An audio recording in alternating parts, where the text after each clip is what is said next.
OBD2 trouble code description technique timing reference signal haute résolution à impulsion intermittente, irrégulière. Qu'est-ce que cela signifie?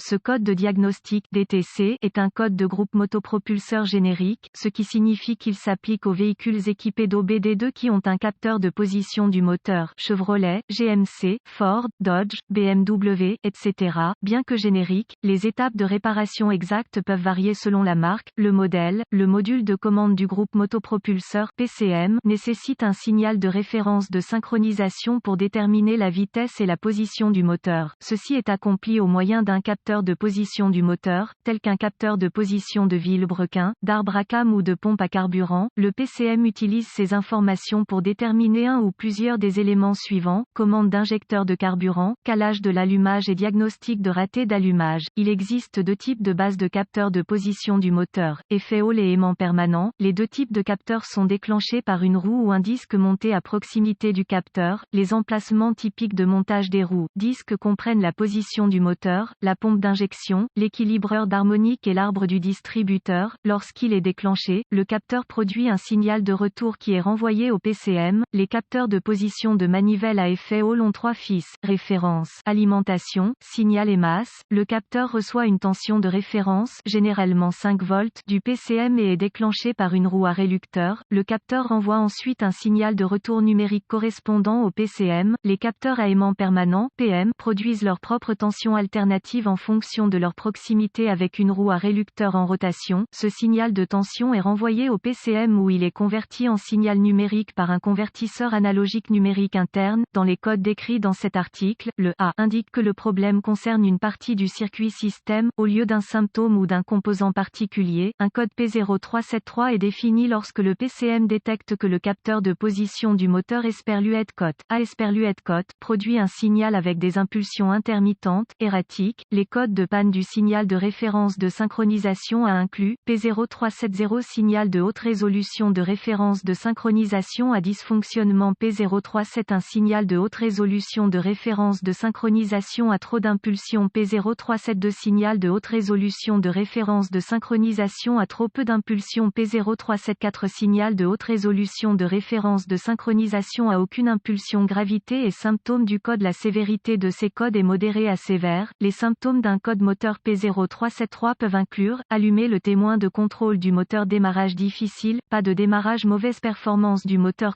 Les causes possibles de ce code P0373 sont les suivantes: capteur défectueux, problème de câblage, dommage de la roue du reluctor, huile contaminée. Procédure de diagnostic et de réparation PCM défectueuse. Commencez par inspecter visuellement le capteur de position du moteur et le câblage correspondant, recherchez les connexions desserrées, le câblage endommagé, etc. Si des dommages sont détectés, réparez si nécessaire, effacez le code et voyez s'il revient. Vérifiez également que le moteur ne contient aucune particule métallique susceptible d'affecter le fonctionnement du capteur. Ensuite, vérifiez les bulletins de service technique (BST) concernant le problème. Si rien n'est trouvé, passez au diagnostic étape par étape du système. Ce qui suit est une procédure généralisée, car les tests pour ce code varient selon les véhicules. Pour tester avec précision le système, vous devrez vous référer à l'organigramme de diagnostic du fabricant. Les procédures de test dépendent également du type de capteur trouvé dans votre véhicule. Vérifiez le capteur à effet Hall. Utilisez un multimètre numérique réglé sur des volts CC et un cordon de test de sonde arrière pour vous assurer que le capteur produit une tension de signal. Connectez un fil de mètre au fil de signal du capteur et l'autre à la terre. Demandez à un assistant de faire tourner le moteur en appuyant sur la clé de contact. Ne démarrez pas le moteur. La lecture de tension doit osciller entre 0 V et la tension de référence, si disponible. Vous pouvez également utiliser un oscilloscope pour visualiser les impulsions de signal tout en démarrant le moteur. Capteur à aimant permanent. Commencez par vérifier la résistance interne du capteur. Débranchez le connecteur électrique du capteur et connectez un multimètre numérique réglé en ohms à chacune des bornes du capteur.